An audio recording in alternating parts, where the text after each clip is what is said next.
الضحايا بنتين عندهم 15 سنة، ماريان وكريستين، صحاب من زمان. قرروا يروحوا الشاطئ مع بعض. البنات نزلوا البحر ومعاهم أطفال تانيين من العيلة. في لحظة ماريان وكريستين قالوا هنطلع نتمشى شوية، ومن اللحظة دي محدش شافهم أحياء تاني.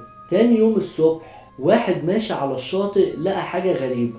شاف رجل طالعة من الكثبان الرملية. قرب أكتر لقى جثتين مدفونين نص دفنة. المشهد كان صادم جدا ومخيف. بعد التشريح الشرطة اكتشفت إن الجريمة كانت عنيفة جدا. كريستين اتطعنت أكتر من 14 طعنة، ومريان اتطعنت 6 مرات، وفي جرح كبير في رقبة كريستينا.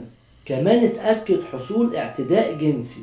والغريبة مفيش آثار مقاومة ولا آثار جر على الرمل، كأن اللي قتلهم كان واحد كانوا عارفينه وغدر بيهم. الشرطة عملت أكبر تحقيقات في تاريخ أستراليا، والنتيجة ولا حاجة مفيدة.